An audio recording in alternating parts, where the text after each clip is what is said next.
Ce sont deux autodidactes, l'un dans la photo, le cinéma, l'autre comme pianiste. Tammy et Sofiane sont deux jeunes de Tremblay en France dans le 93, dont les rêves se sont entrecroisés le temps d'un film. Un duo de maestros que l'on a rencontré pour Pas de quartier.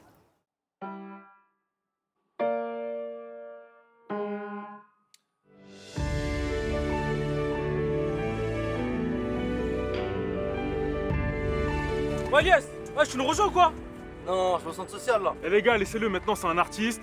Il a acheté une petite tablette éclatée, il joue avec ses deux doigts, c'est bon, t'es un pianiste maintenant.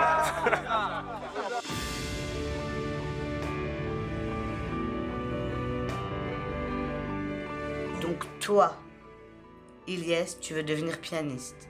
C'est une blague, franchement.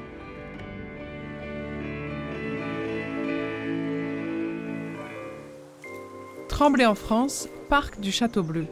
Tammy a grandi dans cette ville du 93. Animateur social, il encadre aujourd'hui des adolescents. Qu'est-ce que ce lieu t'inspire? Oh, mon quartier, il m'a marqué parce qu'il y a eu plein de choses qui sont passées, des belles histoires, des plus mauvaises. Et franchement, c'est quelque chose qui m'inspire tous les jours. Depuis peu, son agenda s'est étoffé. Tammy est appelé pour clipper, photographier des artistes comme Gazo ou Hamza, mais aussi par des sportifs comme le boxeur Bilal Chkitou. Moi, de base, j'étais pas trop école, on va dire. Je me rappelle, j'avais raté mon brevet. Et le prof m'avait dit, déjà, pour aller en pro, c'est compliqué. Et après, je me suis dit, c'est trop tôt pour que j'arrête l'école. J'ai repris. J'ai passé un BTS que j'ai obtenu. On va dire que c'était une petite victoire en plus pour mes profs qui me disaient, tu peux pas aller jusqu'au bac au moins. Et pendant ce bac plus 2, j'ai commencé à voyager, on va dire, parce que j'étais en alternance, je faisais un peu d'argent. Et là, j'avais mon iPhone seulement. Je prenais en photo, je me disais, j'aime la photo. Et il s'avère que dans ma ville, à Tremblay en France, ils offraient une bourse pour les jeunes. J'ai acheté un appareil photo. Et là, c'est monté beaucoup de retours, les gens partageaient, etc. Ouais. Et on a commencé à me dire, ça t'intéresserait de venir à un événement et être payé pour faire des photos. Et est-ce que tu penses que c'est un point de bascule dans ce qui est ta carrière aujourd'hui? Après 1 an et demi dans la photo-vidéo, j'arrive à faire un court-métrage. Quand j'ai voulu faire une école de cinéma, on m'a demandé 10 000 €, je ne les avais pas. J'ai pris l'appareil et j'ai appris sur le tas.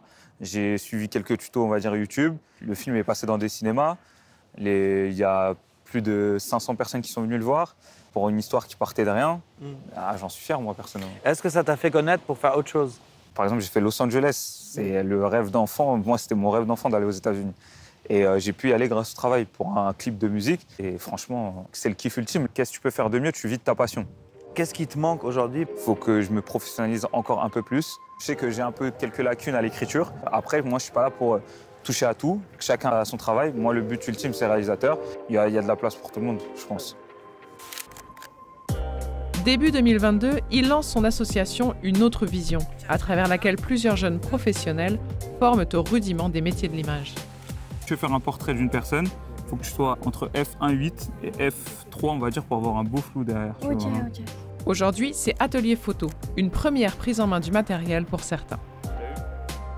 T'as pas l'impression que ça vient tôt dans ton évolution professionnelle? Je me dis de collaborer avec plein de gens qui ont le même esprit, les mêmes envies. Ça m'apporte à moi, ça apporte aux jeunes. Et je me dis, c'est jamais trop tôt. Peut-être qu'il y a des jeunes qui en ont besoin maintenant. Sofiane est un ami d'enfance. Il découvre le piano en 2016, comme un défi. Le film Maestro raconte ses débuts.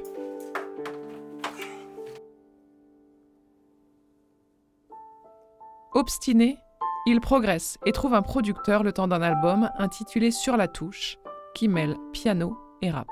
De base, je suis dans le piano, mais si je me lance dans le rap, c'est que mes potes ils m'ont saucé. Pour ça, j'évite de flopper, car sinon sur Twitter, je finirais dans la seso. J'en ai marre de voir la merde, c'est pour quand que je vois la merde. Que tu représentes, ça crée encore aujourd'hui un décalage et un effet de surprise. J'aime bien, ça me fait rire. Tu te poses dans une gare et que tu arrives avec pas forcément la tenue adéquate du pianiste. C'est sûr, il y a beaucoup de mystères, beaucoup de « waouh, comment t'as appris ça? Tu viens d'où? T'as quel âge ?» Plein de questions.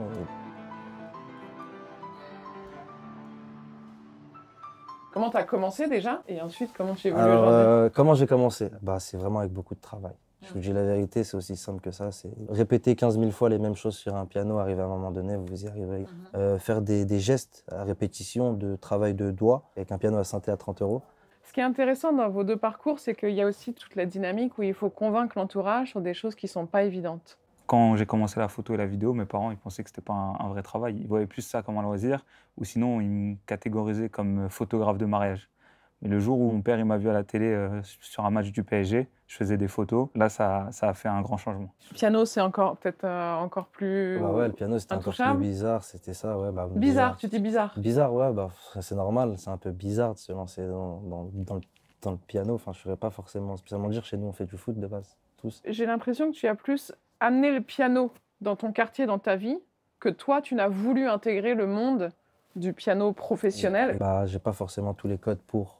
C'est-à-dire que j'ai pas démarré petit, j'ai pas appris le solfège. Moi, c'était plus voilà, un bon gros défi de vie. Mais c'est un droit aussi pour vous que vous réclamez de pouvoir pratiquer ça sans être forcément le meilleur Bien aussi, sûr. et que ça rentre dans le quotidien Bien de sûr. vos quartiers. Peut-être l'apprendre à d'autres personnes. Et bah, dans mon quartier, déjà, il y en a pas mal qui se mettent à faire du piano. Peut-être que certains ont les mêmes objectifs que moi et se retrouvent derrière moi en se disant bah, j'ai envie d'apprendre à faire du piano, mais j'ai pas envie d'en faire une carrière professionnelle. Mais j'aimerais bien en savoir en jouer de temps en temps. Bah, en 6 mois de travail, vous allez réussir à en faire. J'espère que demain sera meilleur, que la gloire soit sur nous, qu'on se casse tous ailleurs. Si tu savais combien court derrière le bonheur. J'aurais tellement aimé que tu sois là pour le voir, tellement aimé que tu sois là pour y croire. J'aurais tellement